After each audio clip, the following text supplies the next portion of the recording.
చాయ్ ఒక ఎమోషన్. చాలా మంది ఇష్టంగా చాయ్ తాగుతారు. పొద్దున్న లేచింది మొదలు చాయ్‌తోనే వాళ్ళ డేని స్టార్ట్ చేస్తారు. కొంతమంది డేలో 2 టైమ్స్ తాగితే, కొంతమంది 3 టైమ్స్, కొంతమంది 5 టైమ్స్, కొంతమంది బోర్ కొట్టినా గాని సరదాగా చాయ్ తాగుతుంటారు. సో, మనకు తెలియకుండానే ఎక్కువ సార్లు టీ తాగడం వల్ల షుగర్ కంటెంట్ మన బాడీలోకి ఎక్కువగా వెళ్తుంది. సో, దీనికి ప్రత్యామ్నాయం హెల్త్ బెనిఫిట్‌తో పాటు షుగర్ కంటెంట్‌ని మన బాడీలోకి తక్కువగా వెళ్ళే విధంగా చేసుకోవాలంటే బెల్లం టీ బెస్ట్ సజెషన్ అని డాక్టర్స్ చెబుతున్నారు. బెల్లం టీని తీసుకోవడం వల్ల జీర్ణ వ్యవస్థ పనితీరు మెరుగుపడుతుందంట. అండ్ బ్లడ్ కూడా రక్త శుద్ధి అవుతుందని డాక్టర్స్ చెబుతున్నారు. వెయిట్ లాస్ అవ్వాలని చాలా మంది ట్రై చేస్తుంటారు. ఈ బెల్లం ఫ్యాట్ ని బర్న్ చేస్తుందంట.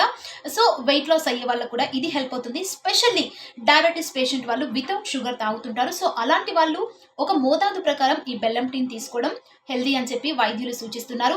ఈ బెల్లం టీని శీతాకాలంలో తీసుకోవడం వల్ల ఇంకా మోర్ బెనిఫిట్స్ ఉంటాయంట. అండ్ బెల్లం టీ ఎక్కువగా కాకుండా దీన్ని కూడా ఒక పరిమితి వరకే తీసుకోవాలని డాక్టర్స్ చెబుతున్నారు.